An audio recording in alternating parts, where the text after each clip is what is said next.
Hello, my name is Nota Feinstein. One of my web locations is called Hasidic Nurses Notes. Why would I select that combination? Well, first of all, I have some insights being a Hasidic Jew. I grew up in Reform. There I had the name Norman, but some comes in Nota, which is actually a Yiddish name. I'm also a registered nurse, licensed in the United States. So therefore, it's possible that I could reconcile the conceptual presentation of separation of church and state, and that's attempt to. In addition, I'm neither a top rabbi or a doctor, so therefore I'm a lot like all of you, having very backgrounds, geographic hometowns, different areas of the country, educational experiences, points of views, life experiences. So that we have a lot in common, and we have a lot to offer each other from our varied outlooks. I hope to share with you in that light. This presentation is called Cotton Candy Words because it represents something about the essence of some concepts and words that we often run into. And that is that conceptually, in the dictionary, words and ways are impressive and they really have an impression. But once they get out into the modality of speech through the mouth, then sometimes they lose their effect. Now, reverses a little bit with cotton candy. Initially, it looks good, the same, but once it gets into the mouth, it dissipates rapidly and has no substance. But there's my parallel. So, at first glance, something could seem to have a virtue, but after a while, losing it. How about the word humility? That's a real virtue. It's admirable. But if you have a speaker open up the presentation and said, I'm saying this with all humility, then the dictionaries come out and we look up to find out what the word really means. And does it apply for the speaker and to the topic? Your humility could be humbled once it leaves the lips. Another word or concept that has recently gained a lot of publicity and use, and that is anti-Semitism. As mentioned above, the repeated use of anti-Semitism could really lessen its future influence. Please let me explain without intending to decrease its relevance or significance.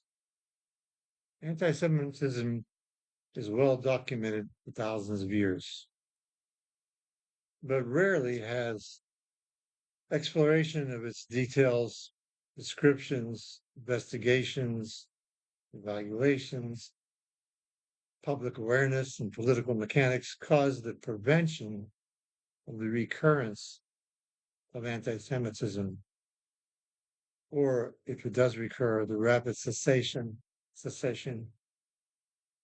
of its effects. Expression related to modern times is never again. After World War II and the Holocaust and the years following, never again seemed like something that would last. How can any of this happen again? And we will be prepared, whatever it takes, to stop it. Once again, never again seems to be falling into the category of cotton candy, where it's expected effect is beginning to dissipate. And perhaps now, instead of never again, it's like once again. Here, who listens to the broadcasts, the public forums, and rallies and speeches? Who's listening to these? Well, I initially tried to break it down into three categories. One are people who are interested. Two are people who are not interested. And three are people who could be interested. Each one has its own format. The ones who are interested are likely well versed with the word anti Semitism, understand it, know the meaning, and unfortunately, many have experienced it. The question is repeated watching of all these videos and the speeches. What's going to come from that after the initial reinforcement for this happening? Do we have direct lines to the President of the United States? Do we have a hotline to the Prime Minister of Israel?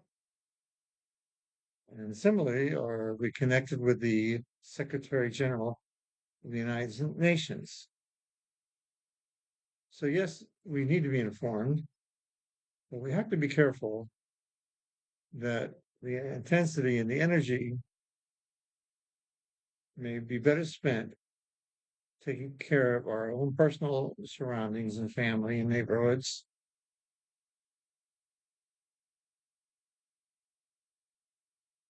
Helping those who are in need, whom we can reach and whom we can help, notwithstanding that support all around the world can be given in many ways.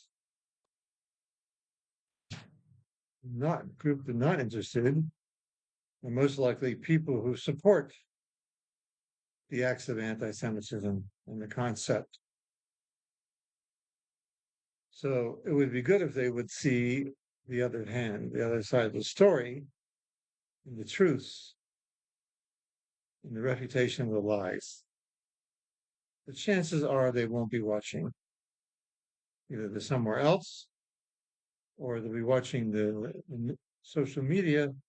This supports their perverted outlook. For the third category, we asked the question, who's to say they're going to be watching? Now, it could be that people want to keep up with the media, what's going on. It's fascinating, or they are concerned about mankind. And these people who could be affected and influenced and be influential themselves, what are we doing to actually cultivate them, to get their attention, and to inform them, and to sustain their interest? You know, empathy and sympathy are wonderful attributes, but they're still an emotional item, and they still run the chance of running out of steam over time. Which worsens that effect is that um, time heals all wounds, as they say, and that could be a positive thing or it could be a negative thing. But after a time, people will begin to ignore. And if we keep on using the word anti-Semitism, then we run into the psychological defense mechanism of denial.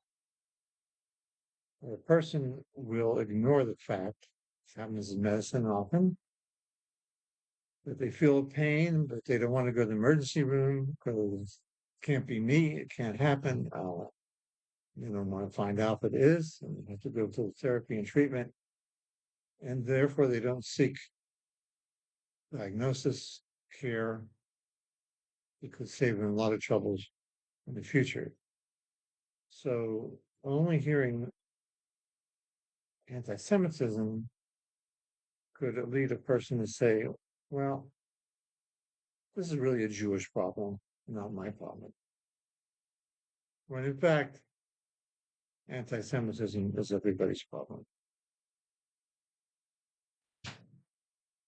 Not a direct suggestion, but a concept for presentation to really bring people into our alliance is to present, rather than anti-Semitism as purely a Jewish problem, superficially, is to say, first the Jews, then you. And this is real. You only have to look at the World Trade Center 9/11, the bombing in Boston in 2013, at the Boston Marathon, where innocent people were brutally maimed by an explosion of pressure cooker bombs put down in their midst. And so it goes on. I mean, if you experienced air travel 20, 30 years ago, and compare it now, you know the difficulty is and the expense because of security measures that are necessarily in effect. When did they all start? I mean, imagine if you look back, you'll see close to right after 9/11. There was some security before, and not like this. And this affects everybody. Doing the direct focus on seeking out and recognizing anti-Semites has another problem. It diverts attention away from the existence and the need to develop and recognize our allies. These are people who find anti-Semitism and anything similar as disgusting, evil, need correction. Now you may wonder, do people like this exist in the world? Do we have friends out there? You know, I'm sure you're not saying that because you only have to look at what I call the 3Ds.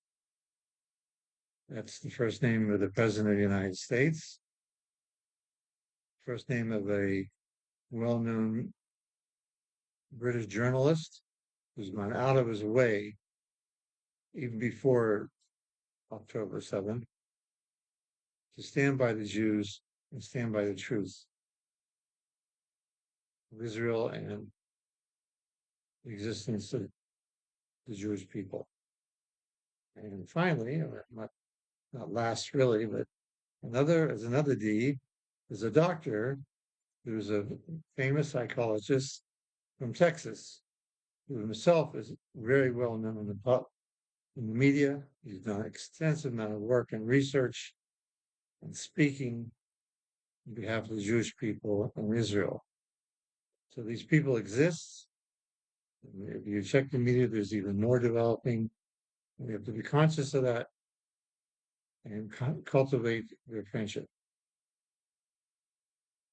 Now, you might realize there's another problem with this exclusive, intense use of the word anti-Semitism.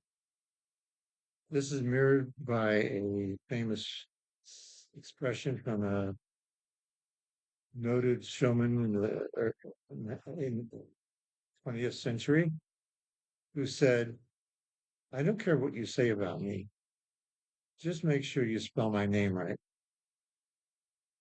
Meaning that any publicity is good publicity for the person receiving it. Maybe not immediately, but afterwards. As whether they're doing the right thing or the wrong thing. So when we focus on anti-Semitism and anti-Semites, we are feeding the evil behind it. They're getting the publicity.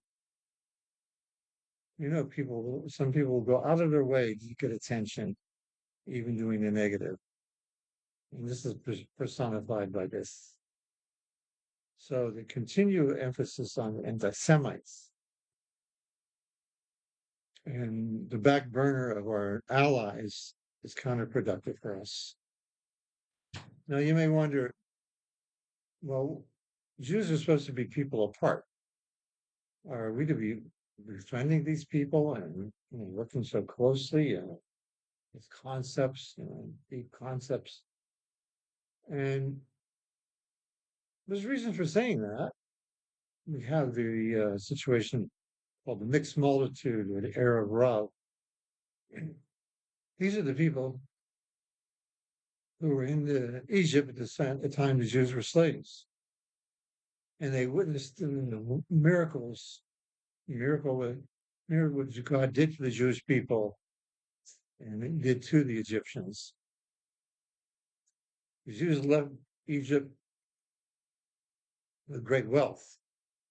They left Egypt walking out in front of everybody.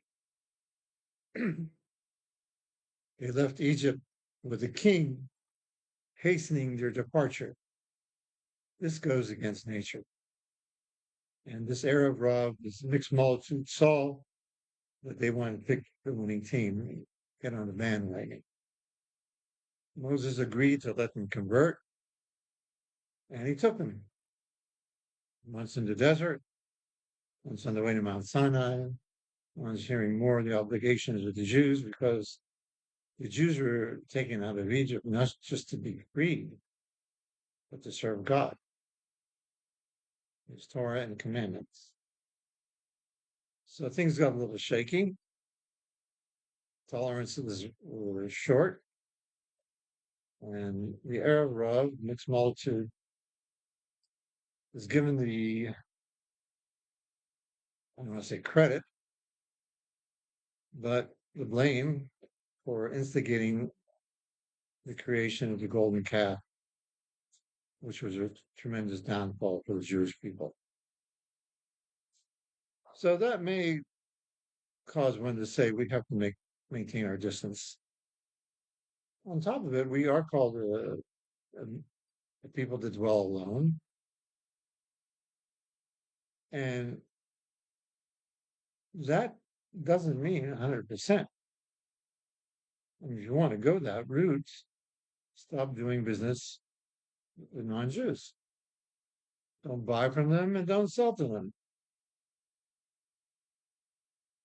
Might not be so easy. So there is a tolerance for involvement and a necessity for involvement. You find in the Torah literature, the Jews are called the light unto the nations. And that's not with them being in a lighthouse on an isolated island in the ocean, shining onto the mainland. We have to be out there, shoulder to shoulder, many times our occupations, and neighbors,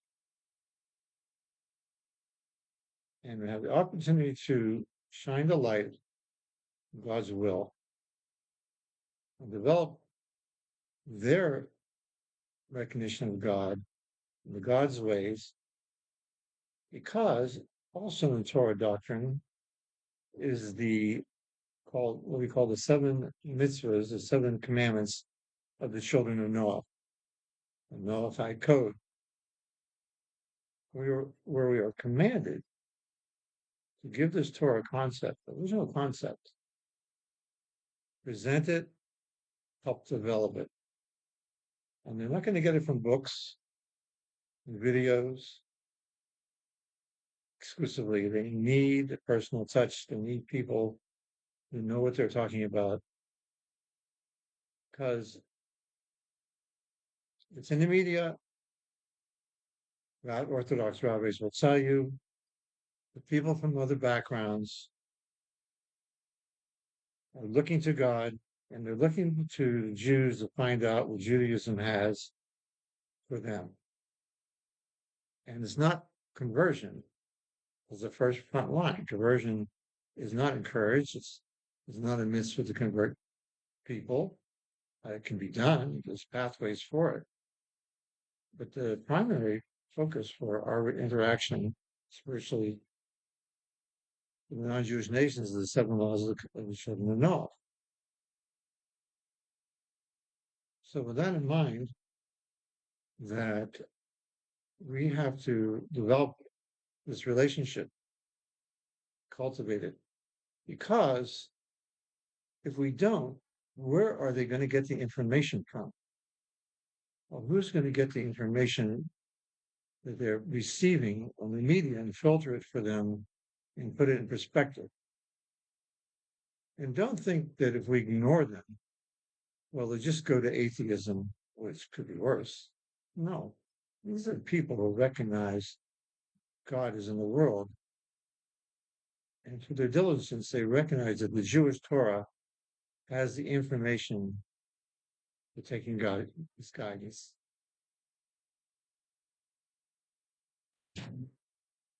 Another significant reason for avoiding the intense focus on anti-Semitism is that it implies that man, the anti-Semites, are the ultimate authority and controller of world events, and we can only succumb to them. Even basic philosophies don't allow that. Historically, how many empires, monarchies, political systems have threatened to take control of the world, and for some part have. But you look back in history, and they never really fully fulfilled their destiny, what they thought was their destiny. And it's well documented, even in the literatures. There was a poem by a poet named Shelley in the mid 1700s called Ozymandias, which depicted a powerful king, highly powerful king, who felt that he was in control of the world and that everybody should tremble before him. And he made a statue to depict that. And what's presented is years later how that statue is in ruins, dust and rock. Also, a famous line from a poem from Robert Burns: the best laid plans of mice and men often go awry. So the best planning, anybody, is not guaranteed. And finally, the Jewish presentation of this, one of it is from the Hasidic text called the Tanya, which was written by Rabbi Shneur Zalman of Liadi, called the Alter Rebbe.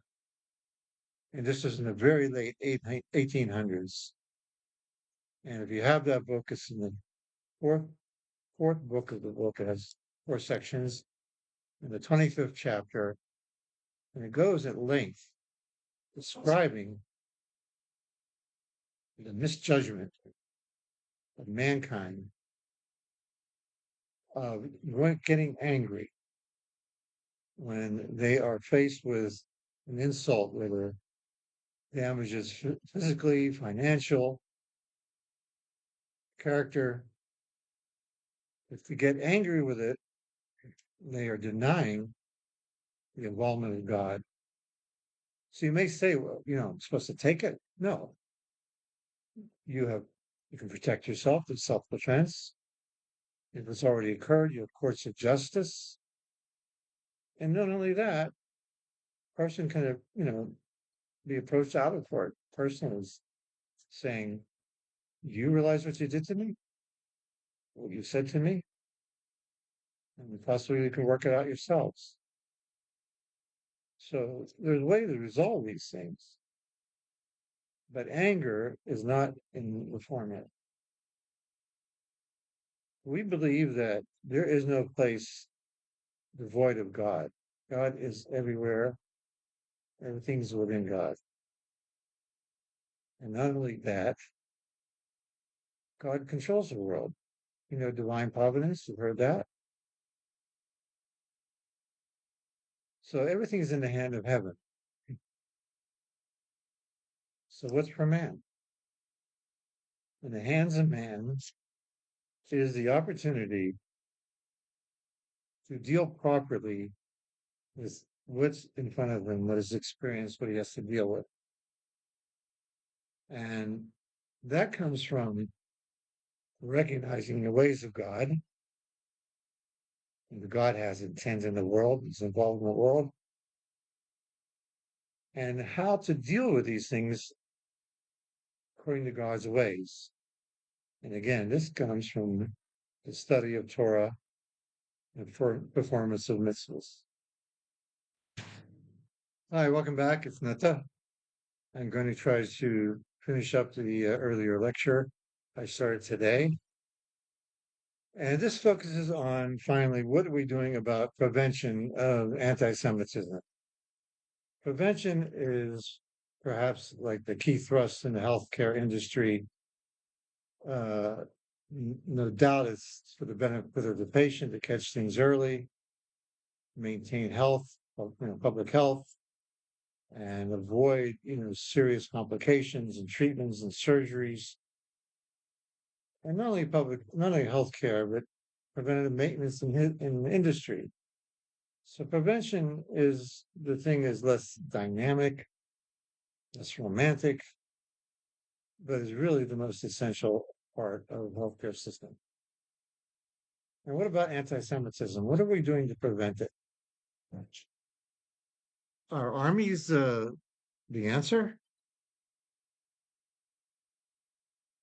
I don't think so. We still have a guerrilla group doing terrorism, despite the fact that there's two of the greatest armies in the free world on top of them. We don't get the term surrender. It's only at this moment ceasefire. So there's lectures, there's seminars, there's meetings. But what are we doing actually to prevent anti-Semitism? Perhaps we should look at the very successful tactic of our enemy that has skillfully focused on the university campus, focused on young people in the formative years, or even before that. In that environment, the young adults are intelligent, capable of achieving, full of energy, and highly vulnerable to being influenced by the shrewdest, financially subsidized, and morally compromised educational institutions. And remember, institutions are not just a bunch of buildings, they're a bunch of people in the buildings making decisions, implementing the decisions, and teaching others. These young people are no longer living with their families on the whole. Chances are they're not married. They don't have the constraints and the challenges of marriage, dealing with a spouse, raising children, occupations, being involved with the public, the neighborhoods. So they don't have that temperance. So they're wide open to be, influenced and manipulated. And they're so manipulated and so programmed that now even murder, and we're discounting the horrible things that have been done in the name of protest. They're now acceptable in the name of protest. Can you believe? And after October 7th, the people are out there not apologizing. They're pushing the issue. It's well organized. And here we have public education becoming the nemesis of the Jews, the people of the book. I mean, what's going on? And the use of misdemeanors, prosecution for felonies, for acts as anti-Semitism, that's not prevention. It's like throwing darts at a tank. There are not enough courts, there are not enough judges, there are not enough district attorneys, and the police themselves are in jeopardy of how they can function. So prosecution and punishment, they are stand in the way of negative behavior, brutality.